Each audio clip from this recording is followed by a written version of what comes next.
Hey everyone, welcome back to the Questing Behavior podcast, and today we've got another great episode for you. As always, my name's Merle, and I'm here with my much better half, Sarah Bowen. Hello, I'm here. You're the dummy that don't believe in science. All your projects always be denying. And we're immediately going to dive into the interview, and I would like to introduce you to our guest, who is Saransh Sharma. Saransh, how are you? Oh, very well, thank you. Great to be here. Very happy to have you. And as always, as we do on this podcast, immediate first question, who are you, what do you do, and how did you get there? Sure, yeah. So again, my name is Saransh Sharma. I'm currently a behavioral science lead at Final Mile Consulting, which is a behavioral research and design company. And we basically integrate behavioral science with human-centered design to try to solve complex problems. And we have historically done this intersectorally. So we have worked on consumer behaviors, financial behaviors, organizational behaviors. I myself come from a public policy background. So within Final Mile, I have worked primarily on social sector behaviors in the social sector and in public health.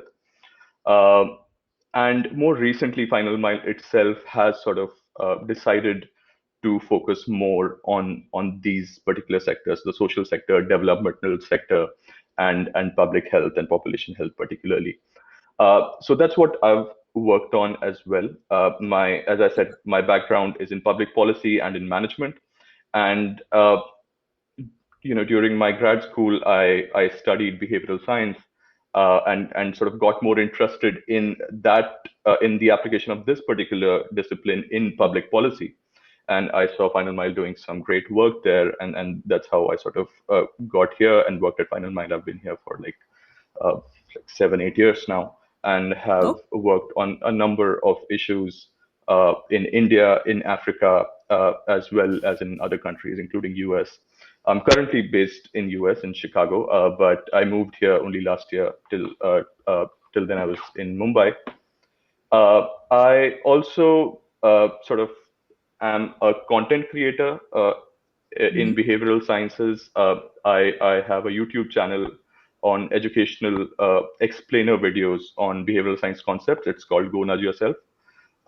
So I try to be regular about it, but I release like videos once in like 2 months about deep diving into topics on behavioral sciences, different biases, heuristics, and looking at a slightly different perspective towards these biases, not just looking at its application and implications towards decision making, but also trying to understand the evolutionary underpinnings of these behaviors, the neurological underpinnings of these tendencies, the cognitive mechanisms that explore this. That has always sort of been very interesting to me, along with its application.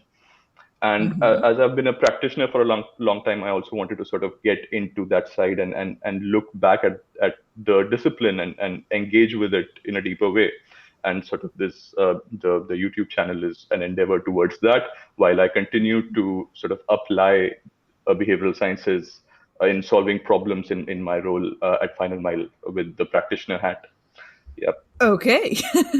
That's one hell of an introduction. Yeah. So I'm interested, with all your experience at Final Mile and you sort of applying behavioral science to public policy and all of these big challenges, what does it actually mean from your perspective, or as you understand it, to apply behavioral science within public policy? Like, is it a process or a state of mind? How would you describe it to someone who maybe wouldn't know what the answer would be, like me?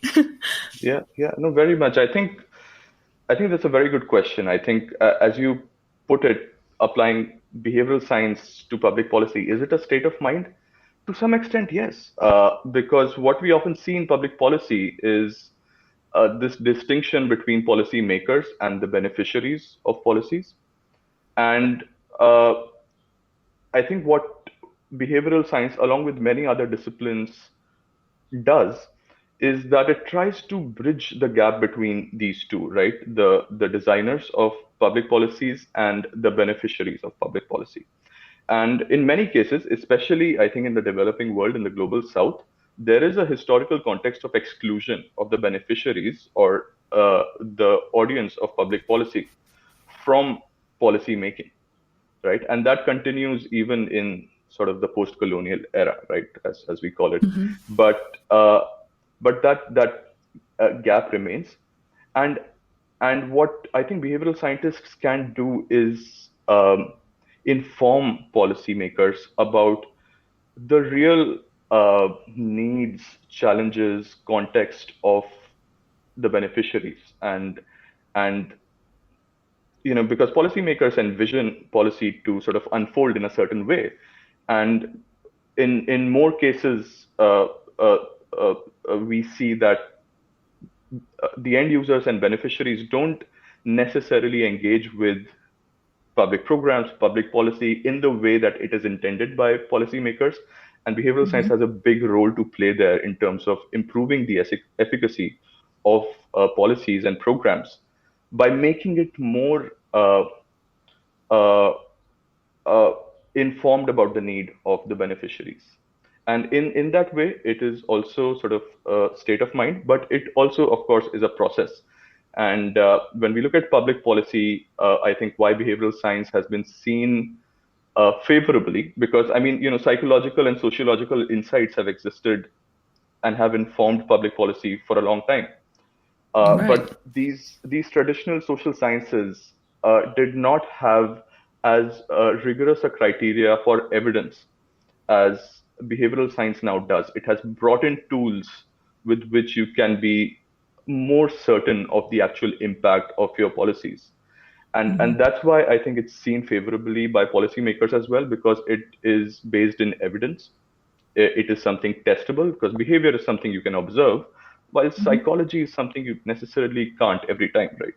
And so that behavioral twist to psychology has really made it more amenable to public policy use. And so being grounded in evidence and being grounded in uh, field work and lived experiences of end users, I think those are very important aspects that we need to bring into public policy that behavioral science can provide. Yeah, fair enough. It's a really interesting answer. Yeah. Absolutely. So I'm quite curious. So obviously, behavioral science has gotten quite the track record in the West. It is also, as we know from most sciences, a predominantly weird subject. So Western, that you know the abbreviation. How has it been applying behavioral science in India? Because that is a different ball game with regards to how open maybe the public policy sector is to behavioral science, but also as you are dealing with quite a few cultural differences. Yeah, definitely. So I would see the question of weird, non-weird in two ways, right? Firstly, I think when we look at drivers of behavior or psychological factors that are informing behavior, right?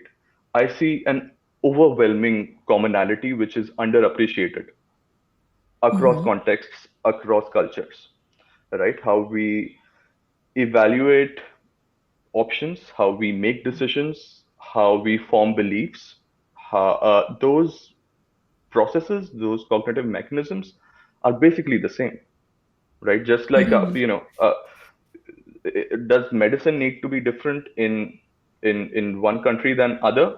To some extent, based on, what kind of environment you live in and what kind of diseases are more prevalent. But finally, your body is the same. It's the same with brain. Overwhelmingly, you see that the hardwiring is the same of emotions, right? Affect. These are hardwired things. You don't see a lot of variation in these. What you see a lot of variation is, of course, in the cultural context, right? And social aspects play a big role in that. So how do you interact with your community? How do you form groups? How do beliefs spread within communities?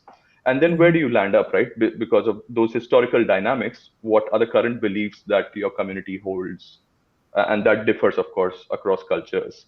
But I think at the base, behavioral science, I think, transcends that divide that I think we sometimes over index on, the weird and non weird one. Uh, that basis is the same, right? But there is, having said that, there are Mm-hmm. massive differences, of course, right? And that comes into play uh, more when you design for behavior change, when you are more solution oriented, when you're looking Mm-hmm. at specific problems, Mm-hmm. because these problems uh, cannot be generalized. Problems, when we look at social problems, when we look at problems out there in the society, they are very specific. They are very closely linked, coupled, and tangled to their context. And you cannot solve problems without understanding that context. And Mm-hmm. in that way, we have seen this sort of historical pattern of weird scientists designing for non-weird people. But it's the design aspect, Mm, the solutioning aspect, which I think is problematic. But I think studying human decision making itself, I think Mm-hmm. that needs to, I think we need to be aware of the cultural differences, but not over index on cultural differences, because that's one component that's Mm-hmm. informing behavior, culture. But there are a lot other factors which are much closely hardwired, right? Which are there for evolutionary reason for our entire species, that Mm-hmm. are there for developmental reasons, like adolescent decision making, for example, in our entire species. And I think that sort of I think both aspects need to be managed and balanced. But especially, I think when you, if you're a practitioner, you should not be working in the lab. You should be working in the field, and you should be work. And if you are trying to solve problems in India, in Africa, then you should be working in India and Africa for field work. You know, Mm-hmm. you want to go back to your lab, analyze whatever data uh, in your lab. That's fine. But I think to understand the context, to try to change behavior, I think is uh, that is the most essential. It's indispensable. And often, I think we have seen the tendency in the field of directly taking things from the lab and just sort of piloting and doing RCTs on the ground without that awareness Mm-hmm. of the real needs and challenges of the people that you are actually designing those solutions for. And that's a tendency, I think, that's coming from that weirdness to some extent. Okay. To some extent, it's not even weird. I think even academics in the global south are doing sometimes similar practices of taking things directly from lab to the field. Uh, but yeah, I think it's more of a practitioner problem. Uh, while in academia, I think culture should be studied, but it should not be over-indexed. right. Fair enough. Right. No, I think that's really interesting, and I think you touched on this. We need to actually tap into the needs of the people who are going to be the beneficiaries, or in the worst case scenario, will be made worse off by these interventions. You sort of talked about that into sort of what does it mean to apply behavioral science within public policy. So I mean, I would really like to explore that dimension with you, because I think it's really necessary, but it doesn't sound like an easy problem to necessarily solve. But for you, how would you go about, I guess, trying to complete that necessary step of the behavioral science process or mindset? How do you become aware of the needs of the people at the receiving end of behavioral interventions? Very much, very much. I think for me, uh, uh, during sort of my career till now, I think I've learned a lot from the design community. We work very closely with designers at Final Mile. I think 70% of Final Mile is designers. And so we are basically trying to integrate human-centered design with behavioral science. And so I think a lot of these principles of human centricity or the user centricity, user orientedness or user focus comes from long-standing design practices, right? So there are a lot of toolkits to pick from in terms of how do you get to understand your user better, already existing in Mm-hmm. these other disciplines which have been doing this for years. And I think behavioral science uh, originated as a multidisciplinary, interdisciplinary subject, Mm-hmm. and it needs to continue to be that, right? And so there are a lot, for example, that we can learn from design research, where before going to the drawing board with any assumptions, you go and talk to your end user or the beneficiary, and you have multiple tools, right? You go through whether a day in their life, or you do ethnographic observation, or you do focus group discussions, in-depth interviews. You play games with them. You let them become the data collectors, right? And document their lives and send that data to you. But I think generating that user data Mm-hmm. before you get to the drawing board is very important, which often does not happen. We pick up, like, for example, you want to drive vaccination rates. I'm going to pick this thing up, this lottery that we have tried in a number of cases, and see if it works here. uh, I'm just going to put a default in there. That can work Mm-hmm. sometimes, that can Mm-hmm. work to some extent. But I think if we are more user centric, if we are more data driven, if we are more understanding driven, in terms of user understanding, then firstly we can answer the question of what problem to solve for, because often we are trying to solve a problem that the end user does not necessarily recognize. Okay. I'll give one of the most prominent examples Mm. that I've come across. This comes from some work we've done on sanitation in India. Uh, Mm-hmm. uh, Right. So India has, I'm sure you know, an open defecation problem, right? Mm-hmm. So a lot of Indians, especially in the rural areas, the traditional practice has been that you go to your fields and defecate there. You're providing nourishment to your fields, and it's a Sure. good way of getting done with your business. Now we are, of course, trying to change those behaviors, because those are unsanitary behaviors. Those are leading to spread of diseases, Mm-hmm. right? And general unhygienic conditions, especially Mm-hmm. when these behaviors are transplanted to urban areas, when people migrate from rural to urban areas where you don't have open fields. So you're defecating in public spaces. That's a big Yeah. problem in Indian cities. When we studied this, right, we would the Indian government, uh, over the last decade or so, has started building private toilets, started funding construction of private toilets for individual households. So you don't have to put in money for a toilet construction at your home; the government will. And a lot of people got these toilets constructed, but it was observed that they were not using it. Oh. So now, what is the excuse these people have? I mean, you have a toilet in your home. Why would you still be walking 10 minutes in the morning and defecating out in the open? That Good. is, beyond understanding, right? uh, that's beyond understanding if you do not understand the user context. And Yeah. as soon as we started talking to people who were defecating in open, or people who had toilets and still were not using it, uh, we realized that while we had been framing toilet usage as a step up for them, Mm-hmm. they really saw it as a major step down in terms of their experience of Oh. defecation. Oh. And the reason being that suddenly you got them from open air, fully ventilated, well lit place, Sure. Sure. to this closed space without ventilation, without sufficient light, concentration of unhygienic conditions, rather than it being, you being able to self-select where you're going to do your business today. Now it's all concentrated in this one place. And so sensorially, it was a worse experience for them coming from open defecation. They were like, where's my ventilation? Where's my light? Where is my Oh. private space? Right? And that would not occur Sure. to us, right? That would not occur to us. That's Hmm. their specific problem because of their habits. And we are trying to change their habits.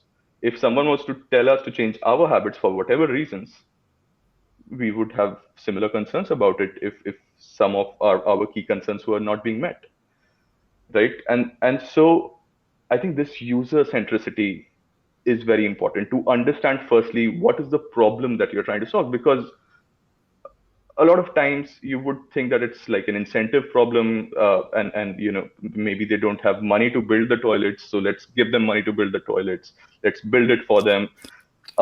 Maybe it's an awareness problem, maybe they don't know about the risks of unhygienic conditions, so let's do more risk communication, right? But that's not working. So but it's by talking to them, by empathetically understanding their context without judging it, that you can firstly identify what are the problems that you're dealing with, and then hope to solve them. And even that solving process should be a more equitous process, should be an inclusive process where you are not prescribing behaviors and solutions to them, but you're rather trying to find solutions that work for them in their daily lives, in their context.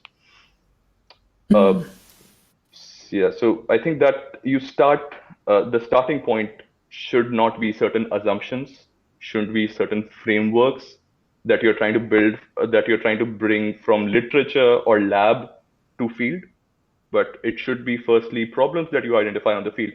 And then you get the insights from the lab and the literature to try to solve those problems. So I think that's the way that behavioral science itself can become a little more user-centric, and a little less lab-centric. Sure. So this is a really interesting case. I think I genuinely was quite surprised when you told me that the building of toilets itself wouldn't work. But then I guess we grew up with toilets. So, I mean, we were indoctrinated from an early age that this was the way to go. And I never really considered the alternative. So that this is, I suppose, a different frame and context for us. I find it really interesting to see these types of cases or case studies, if you will, in which there is such a mismatch between what we think would be the right approach and what is actually the experience from the user, as you call them. Have you had any other experiences like this? Because it's always very interesting to see this mismatch. At least to me, it's very interesting to see this mismatch. I want to add to that last example. We did finally, we tried to get them. We did not drop the entire endeavor of not getting them to use toilets. We do want them to use toilets. We had to, of course, introduce ventilation, lighting, customization, make it sort of more aligned to their daily routines, so they don't have to, often using public toilets, have to wait outside while they are getting late for work. So I think just to add to that, to give another example, I think very interesting example, a bigger scale as well. We've worked quite a bit on HIV prevention and control in Africa, and we were looking at the propensity to test for your HIV status among men in Kenya, and we were trying to understand why men who are involved in risky sexual behaviors, who might be at risk of HIV infection, are not going and testing for their HIV status regularly. Right. And so you can have multiple hypotheses, right? You can have a hypothesis that they are not aware that they are at risk, right? Or they don't care about the risk. They think they can deal with it. So you have this set of hypotheses, and then you have to see which is the problem that really exists on the field, and you have to try to solve. What we saw when we spoke to men is that we saw two categories. We saw this one category, which was, as I said, they did not realize the amount of risk they were taking with their behaviors, and how exposed they were to HIV infection, right? And here it becomes an awareness problem, and then bridging the gap between awareness to intent, right? So a more sort of awareness and motivational approach could take care of this cohort. But this other cohort that we saw were very well aware of the risks of HIV, what kind of behaviors are putting them at risk, what can they do to manage those risks, like condom use and and avoiding uh, uh, uh, multiple partners and things like that, right? Mhm. Uh, but they were still not going and testing for their own HIV status. And what we saw here was that they were almost convinced that if they were to take a test today, they would be probably HIV positive. So So that they had already going come all ostrich. They just don't want to deal with the possibility of it. Okay, yeah, I see. Full on as ostrich. Yeah, yeah, as long as they can avoid it, yeah, they want to live in the bliss of ignorance. yeah. and and to sort of protect themselves from the psychological displeasure of having to deal with it, HIV positive status, they convince themselves that they already are HIV positive. They just don't want to find out. So we saw this beautiful inverted U curve, really, uh, of uh, your concern about your HIV status and your propensity to test. When you're very less concerned, you don't test for your HIV status. But if also you have very high levels of concerns, that then becomes stress, and then Hmm. you're more concerned with coping with stress instead of coping with HIV. And this is sort of in a way and the reason for this, one of the reasons for this was that people equated HIV, being HIV positive, to certain death. And Yeah. Huh. we realized that this is basically a legacy issue of the HIV awareness campaign back in the days, back in 90s and early 2000s, Sure. when there Sure. was no cure of HIV, when it was very hard to manage these cases. Now we Hmm. have a lot of drugs. We even have vaccinations for HIV. Uh, but that information hasn't gone down to the ground. But the risk communication that we had done 10 years back, that everyone now knows. And that's having unintended consequences 10 years down the line. So that was very interesting. And this is what complex problems are, right? You solve a problem at one time, but 10 years later, it could arise in a very different form. So I find this such an interesting example, and I'm curious to know like what the result of this finding was. Finding that there was sort of two distinct groups of people, and sort of almost like two distinct problems that you needed to solve. What was it like to come up with a sort of a solution? Were you able to find one that sort of worked for both, or were you having to have a multi-pronged approach in this case? Yeah, very much. I think, and this now goes across problems that we solve. We have realized that one size fit all approaches just don't work when you're trying to actually move the needle on the ground. You have to be really very precise of uh, not just what demographic segment you're looking at, but also what behavioral segment you're trying to solve a particular problem for. Because within a demography, there would be multiple cohorts with different problems, really. An example here being, the people who don't have enough uh, perception of risk about HIV, and a group that has too much risk perception about HIV. And both are problems, right? And so you have to solve for two completely different things. And so I think over years, what we have collaboratively with many other partners, partnering organizations, and researchers, we have developed mixed methodologies to build behavioral segmentations. Uh, so so that's one of the outputs that we usually create. It's basically just this segments of population based on what are their particular challenges, barriers, or behavioral problems, or drivers, or motivations. And we classify different kind of cohorts of users, and then have multi-pronged strategies and approach to solving their problems. So if we take the example of HIV testing, you have to address one cohort by building risk perception. And so you think of awareness campaigns and trying to get them at their workplace, trying to get them at the place of their recreation activity, and providing an opportunity for them to learn more about HIV risks that they might be exposed to, right? And then create those links to testing, where they can go and test. Sometimes you take the testing unit, a mobile testing unit, to them, right outside their football ground, so that young men come out, learn about HIV, and then they can immediately go get tested, right?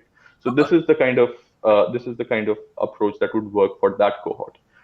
For the other cohort, they are completely ignorant of it, right?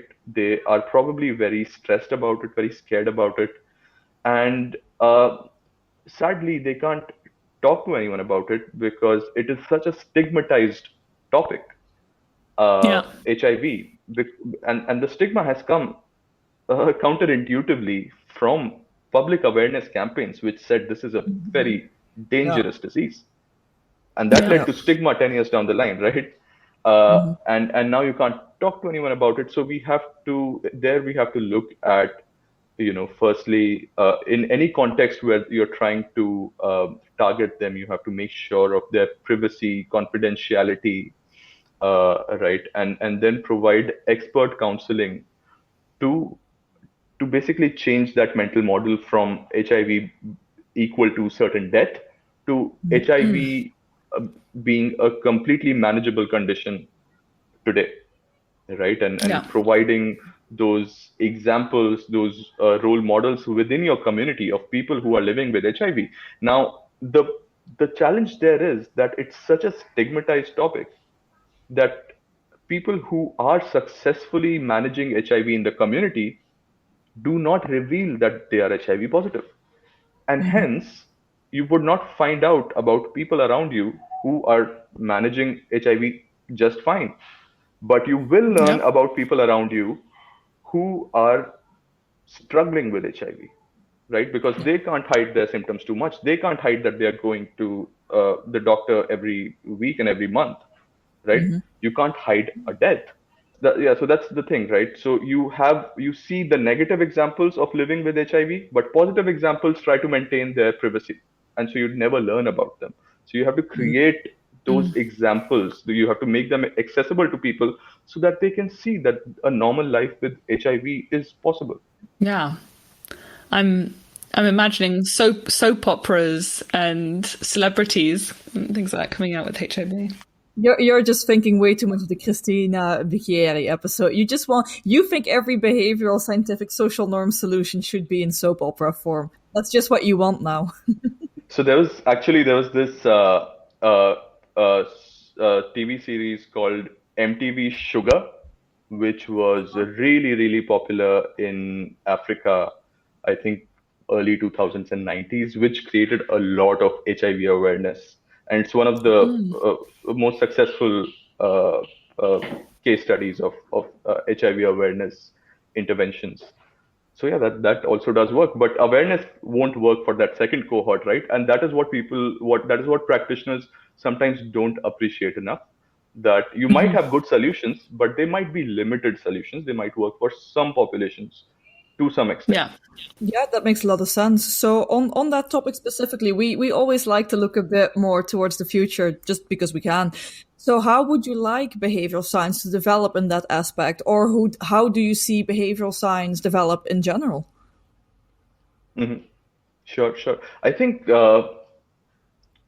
The pandemic, uh, COVID, of course, has been, I think, almost, I would imagine, a watershed moment in behavioral sciences, because till now it was a subject of interest. It was a cool topic, right? A cool thing to work on.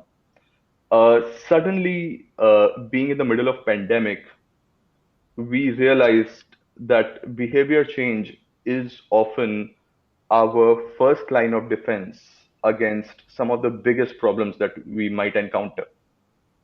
Uh, right. So when the pandemic began early last year, the biggest challenge for the global community was to get people to shelter in place, was to get people to practice hand hygiene and respiratory hygiene and wear masks and practice social distancing. These are all behavioral problems. Today, as we have finally sort of, we see a light at the end of the tunnel, and we sort of see a solution on the horizon in the form of COVID vaccine. There is still a behavioral problem of vaccine hesitancy that we need to overcome. And so I think this situation, this experience has created the right kind of scrutiny and pressures and visibility of what is being done in behavioral sciences. And I hope that this will in future lead to more rigor, more and bring behavioral science out of labs and to the field, and right to people, and how we change behaviors at homes, how we change behaviors at workplaces. I think that's so. I would imagine behavioral science really expanding in ambit, but also becoming sort of more focused and more rigorous in its approach in methodology. I think it will become more inclusive as well, because earlier it was just behavioral scientists who were working on behavior change issues. With COVID, we saw absolutely everyone working on behavior change, right? Like your residential societies have to get people to change behaviors. Your local businesses have to make sure that people are wearing masks indoors, right? Governments are working on behavior change. Private sector is working on behavior change. Suddenly, everyone was working on these big behavioral problems of our times. So I think that is a great infusion of different schools of thought and different methodologies and approaches as well, that will, I think, in the long term really benefit the field. So I see a really good future, a really promising future for behavioral science, but it has a long way to go. I would still say that it's a nascent discipline. There's and it has a long way to go in terms of becoming rigorous and applicable, something that we can count on next time we are dealing with a serious emergency situation. We should have a playbook of how to change behaviors, and shouldn't be scrambling to figure out how do we go about making people behave the way they need to protect themselves and protect others around them. And I think some of the debates that behavioral science has had about the agency and freedom of the end user, I think becomes very important, right? How do you manage public health priorities with the freedom of people to wear or not wear masks? How do you balance that? And these ethical debates also have come to the fore, and it'll be interesting to see where we go in terms of these ethical debates, because these are at the basis of behavioral sciences. And I think, yeah, so we have really, I think this field has learned from trial by fire in terms of dealing with COVID, and I think that's always a good thing. That's always a good thing. So I see a good future for behavioral science, and a lot of rapid changes in next decade or so. Okay. Yeah. Lots of positives, but also lots of things we need to be continuing to strive and work towards. I mean, we here are a big fan of the democratization of behavioral science, and yes, would love to see that too. So, I mean, one of the last questions we get to ask you, and maybe it's the most important one, is there anything you'd like to plug right now at the end of the podcast? I know you mentioned your YouTube channel, and we urge everyone listening to go over and check out the good work you're doing on there. But if there's any way you'd like to direct the listener to after listening to this podcast, now is your chance. Yeah, definitely. Definitely. I think so. My YouTube channel is called Go Nudge Yourself. I started it like just over a year back now, and I really enjoy doing it. I just shot my latest video yesterday. It's so much fun to engage with, academic behavioral science literature, I get to read so many papers. So it's been really fun for me. And uh, but I'll talk maybe a little bit about why Please do. I went this way. Uh, so I sort of personally wanted to engage a little more academically with behavioral sciences while I engage a lot with it as a practitioner. Uh, and the sort of the conundrum for me was, should I go back to school and or do like a a PhD in behavioral sciences now, or should I continue, practicing and applying behavioral science and try to look at a self-learning approach? And I think go nudge yourself. While I decided to go with the latter one, of course, clearly I'm not doing a PhD right now, and I am engaging with literature in this way of creating a creative content output from it. Uh, I think the bigger goal for me personally of Go Nudge Yourself is to create these short-term goals and commitments, because if I don't have a supervisor and if I don't have deadlines, it's very hard for me to make sure that I am researching all the time. And so when I have to put out a video every month or every 2 months, it keeps me on the task of uh, continue to read, continue to grow, continue to learn, and then create a short-term output. But my hope in the longer term is that I'll be able to take this research in new directions which I find interesting, and so I'll be able to do new research and sort of over years be able to shape it like a personal PhD. And I think it's an interesting experiment for me because I have a lot of friends, peers in academia, and I do see a need for some changes and updates in the structure of how academia runs, how especially how academic research runs, and building more self-learning into it, building more of these uh, hybrid models of online, offline, in-person, remote learning, self-driven learning, lifelong learning. These are questions. How do we sort of integrate that with the current institutions and systems that we have? And this is my exploration in that. For the audience, I would say, what I think someone interested in behavioral science can find in my videos is that you would usually get a lot of discussion about the implications of behavioral concepts in terms of decision outcomes, in terms of your health behaviors, your financial behaviors, your work or social behaviors. But I'm really interested in the science in the behavioral science, right? So going back to the brain, how is behavior related to activity in the brain? Uh, Evolutionary and developmental psychology, right? Why do we Okay. have this set of heuristics and biases, uh, and not another set, right? Have these particular biases been selected? The cognitive aspects of how do we process information in the brain, and which leads to these biases. So while I do talk about the implications for decision making and our own behaviors and how we can use behavioral science, I also talk about these aspects, more scientific aspects, which can simulate your curiosity if you're interested in human nature.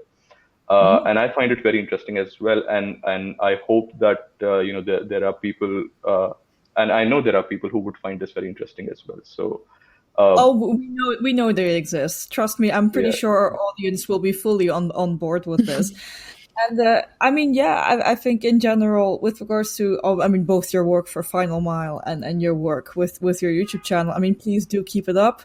Do inform everyone of what it is, like, what makes us tick, how we tick, and how we came to be as is, to just simply target the system that we are as people. But yeah, Sanj, I think talking to you was absolutely great. I think you've went through some really, really interesting case studies. I always love to hear about the more practical implications. And yeah, to our listeners, please go check out his work and his YouTube channel. Check out Final Mile Consulting as well, because they are a great consultancy. And Saransh, just thank you so much for your time. I really enjoyed it. Yeah, no, likewise. This was a great conversation. Thank you for having me here. Yeah, lovely talking to you.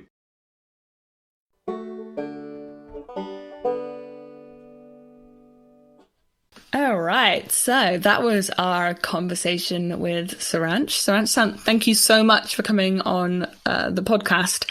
It was, I mean, for me, I always enjoy hearing from people applying behavioral science in the field, particularly in public policy, and with the extra element of applying behavioral science in a developing country and across different countries as well. Some really cool insights, I think, came out of our discussion. What stood out to you, Merle? I think in general, I just always like to hear of about cases where you have one intuition and it's very clear what goal you have in mind, like what the desired behavior is, and that, you know, there is the idea that obviously this is the desired behavior. Like, obviously, it should be nicer to have your own bathroom or your own toilet, if you will, rather than having to go out in a field, just stand there, do what you need to do, I suppose. And that is just so obvious to us, and then it just backfires because you completely and utterly understood other people's motivations. I think that in and of itself is just a great learning experience, or like a moment of just like a self-check, like, you know, check yourself, check what your own motivations are, and check if they even apply to others. I think with the case we discussed with regards to public defecation, yeah, that is not a result I saw coming, but I suppose standing in a field is actually quite nice. Yeah, I think it definitely reminds us that there is this disconnect between people who create policy and people who live or are directly affected by the policy change. And also, you know, reminding ourselves that policymakers are not omnipotent and are very human, and so are very much guided by their own biases and perceptions and experiences of how the world works. And that creates some really expensive problems, especially when trying to apply behavioral science. So yeah, I really like and respect Saransh's point and perspective about, you know, actually working with the people who are going to be affected by the policy change to really invest in trying to understand what the actual problem is, not the problem that we think we're trying to solve, what, you know, and the problems that we create by trying to solve the problem, you know? Yeah, yeah, it's super interesting. And I mean, particularly, I really like that example.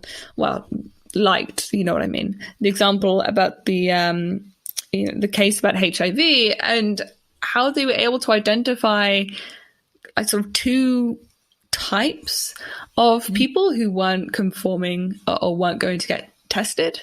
And, you know, of course, there are going to be multifaceted reasons why people do or don't do certain behaviors. But then once you know that there are these two groups, how on earth do you design a policy that works for both? Well, you don't. You design multiple policy inventions, but really cool to hear about it. I think it's a really tractable example. Yeah, absolutely. I think this would actually suffice as a really good case study of behavioral science in the wild, or behavioral science applied, or however you want to call it, or just more of the practitioning side, or the policy side rather. I think another really interesting point that he mentioned, which, you know, given that we're both two white Western Europeans, is not super helpful for the diversity of this argument, but we talk to a lot of people about weird, so the Western, educated, industrialized, rich, democratic subset, and especially the strong focus that we see on these types of countries in behavioral science, because a lot of behavioral science is conducted in the West, or at least is very actively promoted in the West, if you rather phrase it that way. And that Saransh then comes forth just saying that he thinks, you know, weird as an issue specifically might actually be a bit over-indexed, to the extent where, sure, there is a complete hegemony going on in the world, if I'm even pronouncing that correctly, But this might not extend into our research or into how we design certain studies as much as we think. And then you can blame it on weird, but you can also just blame it on the fact that the researcher did not sufficiently understand their target group. And then it suddenly no longer becomes a cultural issue, then it becomes an issue of that researcher should have done more research. And then it's actually quite easy to see where this went wrong. Well, guys, as always, we hope you really enjoyed this episode. We hope it was educational, thought-provoking, or at least entertaining. It's one way to pass an hour of your day, I suppose. As always, everything we discuss will be linked down below, so you can reach out to Saransh, both to see him as a person, to check out his work, and to check out his YouTube channel, which I think is a great initiative of and a great way of teaching people more about applied behavioral science. And we hope you have a great week, and we hope to see you again next week. You're the dummy that don't believe in science. All your projects always be denying. You're the one I love, you're the one I wanna give